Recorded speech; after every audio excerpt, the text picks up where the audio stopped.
الحمد لله والصلاة والسلام على سيدنا محمد وعلى آله وأصحابه أجمعين. الحمد لله والصلاة والسلام على سيدنا محمد وعلى آله وأصحابه أجمعين. أما بعد فأعوذ بالله من الشيطان الرجيم. بسم الله الرحمن الرحيم. يا أيها الذين آمنوا لا تتخذوا الذين اتخذوا دينكم هزوا ولعبا من الذين أوتوا الكتاب من قبلكم والكفار أولياء واتقوا الله إن كنتم مؤمنين. صدق الله العظيم. اللهم صل على سيدنا محمد النبي الأمي وعلى آله وأصحابه وسلم. اللهم صل على سيدنا محمد النبي الأمي وعلى آله وأصحابه وسلم. میرے معزز مسلمان بزرگوں، عزیز بھائیوں، ایک تو وطن عزیز کے اندر پے در پے حادثات کا ایک سلسلہ ہے. کئی سارے مسلمانوں کے جنازے بیک وقت کراچی شہر سے اٹھتے ہیں. ملک کے دور دراز علاقوں کے اندر آسمانی آفتوں کی وجہ سے کئی گھر اجڑ رہے ہیں. اس سے بھی مسلمانان پاکستان کے دل زخمی افسردہ ہیں. دوسری طرف عالم کفر امت مسلمہ کے زخموں پر ہر چند دنوں کے بعد نمک چھڑکنے سے دریغ نہیں کرتا اور روز ایک نیا طوفان بدتمیز برپا کر دیتا ہے. اس وقت ساری امت مسلمہ بے چین اور اضطراب کے اندر ہے اور اس کا اظہار مختلف ممالک کے اندر خصوصاً عرب دنیا کے اندر اس کا اظہار بھی ہو رہا ہے کہ کفر اپنی شیطانیت سے کب باز آئے گا اور کب تک وہ ہمارے دین کے ساتھ ہمارے نبی کے شان میں گستاخی کرتا رہے گا. ہر چند ہفتوں کے بعد یہ ایک طوفان مغرب کی طرف سے اٹھتا ہے، کفر کی طرف سے اٹھتا ہے. وہ ایک لحاظ سے تو مسلمانوں کی ایمانی غیرت، مسلمانوں کی حرارت وہ بھی دیکھنا چاہتا ہے کہ اس کے اندر اب تک غیرت ایمان کتنا ہے. یہ مختلف موقع پہ یہ مختلف تماشے اس لیے کرتا ہے کہ دیکھا جائے مسلمان کی نبض پہ ہاتھ رکھے کہ اس کا ایمان، اس کی غیرت، اسے اپنی نبی سے تعلق، عشق کتنا ہے. وہ گندگی کی اولاد بدقسمتی سے اس قوم کو، مسلمانوں کے اس طبقے کو دیکھتی ہے جو ٹی وی کے اسکرینوں پہ ناچتے نظر آتے ہیں یا جو بے حیا لباس میں نظر آتے ہیں، یا مسلمانوں کے وہ بدکردار حکمرانوں کو دیکھ کر یہ اندازہ کر لیتا ہے کفر کے شاید اسلام مٹ گیا، مسلمان ختم ہو گئے. لیکن ہر بار اس کا اندازہ غلط ہوتا ہے. ہر بار اس کا اندازہ غلط ہوتا ہے کہ جنہیں ہم نے مسلمان سمجھا تھا اور یہ خیال کر لیا تھا کہ اسلام مٹ گیا، مسلمان مٹ گیا، مسلمانوں کے عاری غیرت سے عاری حکمرانوں کو دیکھ کر اور بے حیا اور شرابی مسلمانوں کو دیکھ کر جو ہم نے اندازہ لگایا تھا کہ شاید مسلمان ختم ہو گیا، اسلام مٹ گیا، اب جو چاہو ان کی مقدس شخصیات کے اندر لکھو بکو، اب مسلمان کچھ نہیں کر سکتا. لیکن ہر بار اس کا اندازہ غلط ہوا. اور سچ یہ ہے کہ مسلمانوں کا ماضی بھی نبی کی سچے عشاق سے بھرا ہوا ہے اور الحمدللہ حال بھی اس سے خالی نہیں ہے. حال بھی اس سے خالی نہیں. اس میں کوئی شک نہیں کہ بد کردار مسلمانوں میں بہت ہو چکے ہیں. شرابی بھی ہو چکے ہیں، سود خور بھی ہو چکے ہیں، زانی بھی ہو چکے ہیں. اور بدقسمتی سے امت مسلمہ کو حکمران ایسے میسر ہوئے جو کافروں کے لباس میں ان کے سامنے مسکراتے نظر آتے ہیں. ایسے مسلمانوں کا ایک بڑا طبقہ پیدا ہو چکا ہے جو ڈالر اور پاؤنڈ کی خاطر ان کے جوتوں پہ سجدہ کرتا ہے، لیکن یہ ان کی بھول ہے کہ مسلمان کا دامن اور مسلمان کا حال غیور مسلمانوں سے خالی ایسا نہیں ہے۔ مسلمانوں کا ماضی بھی غیور مسلمانوں سے بھرا ہوا تھا، اور الحمدللہ آج حال کے اندر بھی مسلمانوں کے اندر ایسے فدائی اور غیور مسلمان موجود ہیں جو اپنی نبی کے عشق اور محبت میں اپنی جان کا دینا اپنی سعادت سمجھتے ہیں، بلکہ سچ یہ ہے کہ انہیں دنیا اچھی نہیں لگتی جس دنیا میں ان کے محبوب کی عزت و آبرو محفوظ نہ ہو۔ مسلمانوں کو وہ زندگی اچھی نہیں لگتی جس زندگی کے اندر ان کے نبی کی حرمت اور عظمت کا خیال نہ رکھا جائے۔ وہ اس سے بہتر اپنی جان دینا اپنی سعادت سمجھتے ہیں ایسی زندگی سے جس زندگی میں ان کے نبی کی شان محفوظ نہ ہو۔ تو حال مسلمانوں کا ماضی بھی اس معاملے میں بڑا تابناک ہے، بڑا روشن ہے۔ حضور علیہ الصلوۃ والسلام احد کے میدان میں ہیں اور کافروں کا مشرکین کا ایک ہجوم حضور علیہ الصلوۃ والسلام پہ حملہ آور ہوتا ہے، اور 7 نوجوان انصار کے کھڑے ہوتے ہیں، ایک بن کے میرے نبی کے سامنے کھڑے ہو کر فدائی جان آپ پر فدا کر دیتے ہیں، لیکن ان میں سے کوئی ایک بھی ایسا نہیں جو اپنی نبی کو خطرے میں ڈالے اور خود آرام کر لے، بلکہ ہر ایک چاہتا ہے کہ میری جان لگ جائے، میرے نبی محفوظ رہے۔ ان 7 کو اللہ رب العزت نے اپنے راستے میں قبول کر لیا۔ ان میں سب سے آخری صحابی جب اس کی شہادت ہونے لگی تو حضور کے قدموں میں آ کر گر پڑا اور کسی لگا میری سب سے بڑی سعادت یہ ہے کہ میری روح حضور علیہ الصلوۃ والسلام کے قدموں میں نکل رہی ہے۔ حضرت طلحہ رضی اللہ تعالیٰ جب احد کے میدان میں اللہ کے نبی صلی اللہ علیہ وسلم پر تیر برسائے جا رہے تو طلحہ سامنے آ گئے، اپنا ہاتھ سامنے کر دیا، اتنے تیر لگے کہ یہ ہاتھ ہمیشہ کے لیے شل ہو گیا، لیکن خوشی سے مسکرایا کرتے تھے۔ اور اللہ کے نبی نے ایک مرتبہ فرمایا، طلحہ تو زندہ شہید ہے، زندہ شہید ہے، تو زندہ شہید ہے۔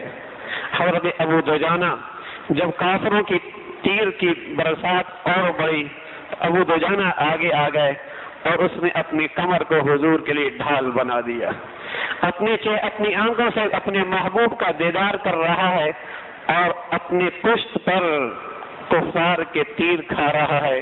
نہ جانے ابو دجانہ کے جسم میں کتنے تیر پیوست ہو گئے، لیکن مجالے کے اپنی جگہ سے ہٹے اور ایک تیر بھی حضور کی طرف آنے دے۔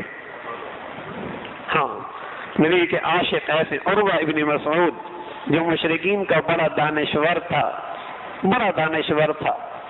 وہ جب بیت رضوان میں حضور علیہ الصلوۃ والسلام کی خدمت میں آیا مذاکرات کے، اس نے عجیب منظر دیکھا کہ عجیب لوگ ہیں، اللہ کا نبی بولتا ہے تو سارے مجمع پہ سرناٹا چھا جاتا ہے، اور اللہ کا نبی کا بال گرتا ہے تو ہر شخص آگے بڑھتا ہے کیسے اسے سنبھال لوں۔ اللہ کا نبی صلی اللہ علیہ وسلم جس کی طرف نظریں اٹھاتے ہیں سب نظریں جھکا لیتے ہیں۔ نبی حکم کرتا ہے، ہر شخص نبی کے حکم کی تعمیل میں ایک دوسرے سے سبقت کرتا ہے۔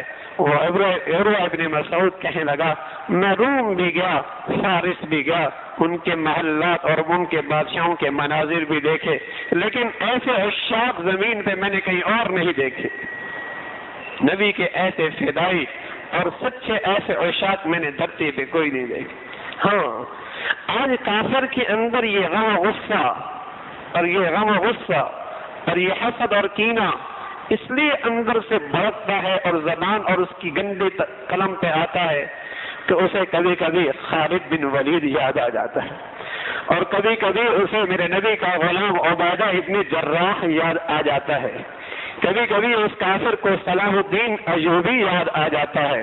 اور سچ یہ ہے کہ آج کافروں کے غم و غصے کی وجہ یہ ہے کہ آج مشرق مغرب شمال جنوب میں میرے نبی کے سچے عشاق جو اپنے دین اسلام کے لیے اپنی جانوں کا نذرانہ اور فدائی بن کر دین کے تحفظ کے لیے مشرق مغرب میں کھڑے ہیں، راتوں کے خواب بن کے ہمیں ڈراتے ہیں، اس لیے وہ کر کچھ نہیں سکتے، اپنی گندی زبان سے میری نبی کی شان میں گستاخی کرنے کی ناپاک جسارت کرتے ہیں۔ انہیں خوابوں میں یہ شخصیات یاد آ جاتی ہیں، میرے نبی کے ایسے غلام، اس لیے کہ ان کی تو اولاد انہیں نہیں پوچھتی، ان کی تو بیویاں انہیں نہیں پوچھتی، ان کی تو جنی ہوئی ان کی تو نسلیں انہیں نہیں پوچھتی ہیں۔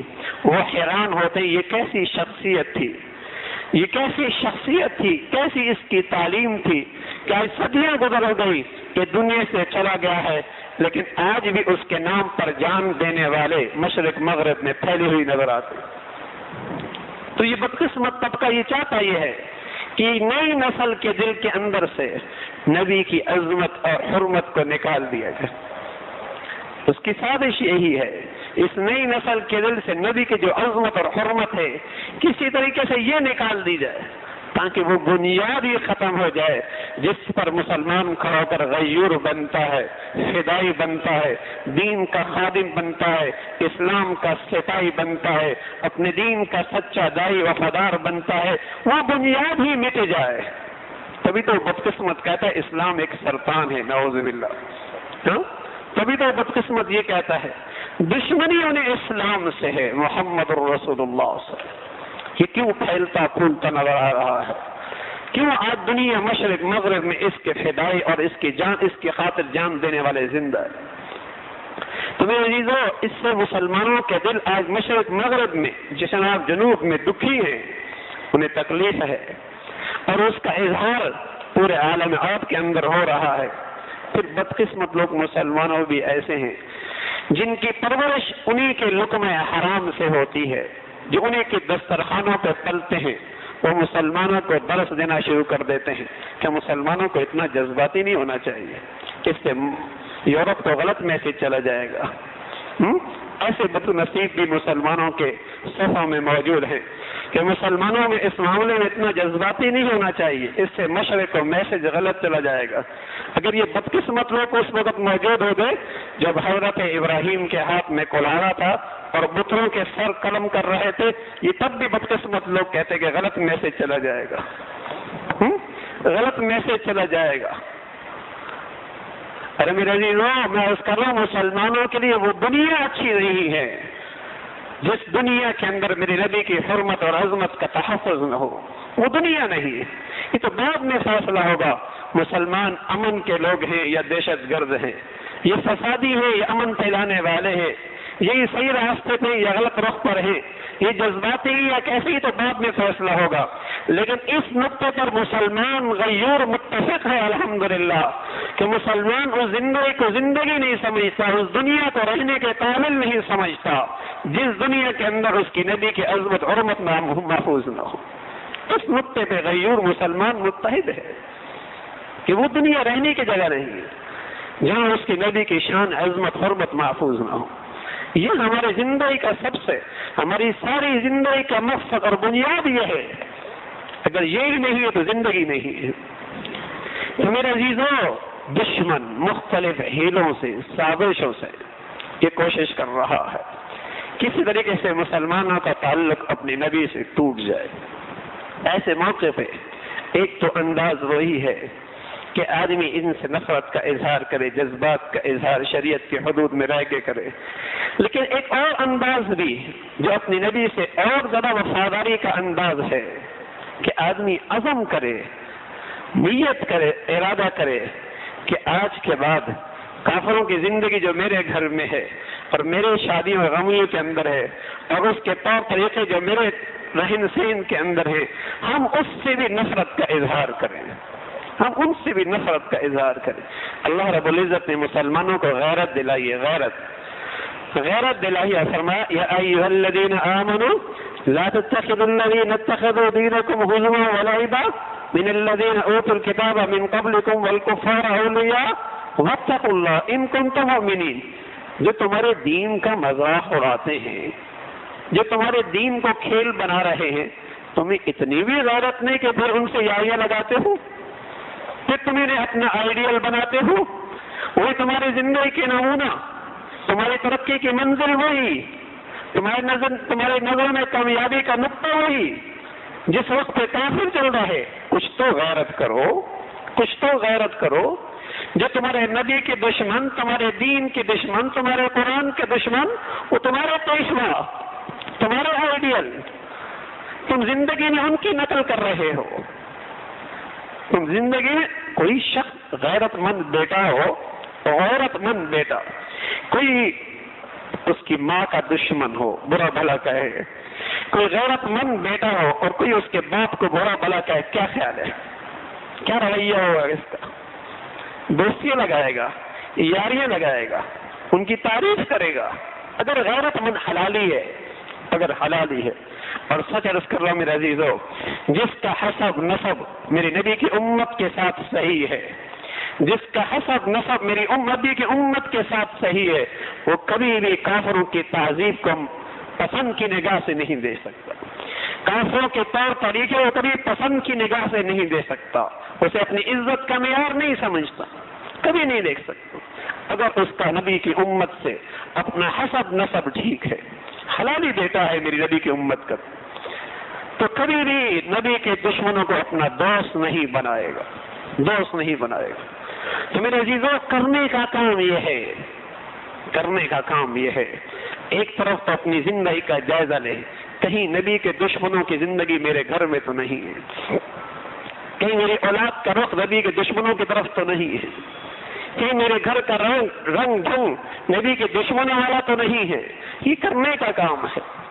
ہاں، اگر یہ مسلمان ان کے ہر اس خبیث اور گندی حرکت پر اس وقت پہ قدم اٹھانے لگ جائیں کہ پہلے سے زیادہ اپنی نبی سے وفاداری کا مظاہرہ کریں، اپنی زندگی میں، اپنے معاملات میں، اپنے معاشرت میں، اور یہ اندر عزم پیدا کریں کہ ہمارا مرنا اور جینا اپنی نبی کے حرمت کے لیے ہے، ہمارا مرنا اور جینا اپنی نبی کے حرمت کے لیے ہے، ہمارا جینا بھی نبی کی حرمت کے تحفظ کے لیے، اور ہماری سعادت بھی یہی ہے کہ ہم اپنی نبی کی حرمت میں کٹ مرے. اس سے بڑی سعادت کوئی نہیں. یہ اپنے اندر عزم بھی پیدا کریں، یہی عزم اپنے اندر پیدا کریں تو اللہ کی ذات سے امید ہے میرے عزیزو، یہ ہوائیں اور یہ فضائیں اور یہ اللہ کے فرشتے جب جا کر روضہ رسول پہ جا کر یہ خبر دیں گی تو اللہ کا نبی کا دل جو دکھی ہے وہ سکھ میں بدل جائے گا.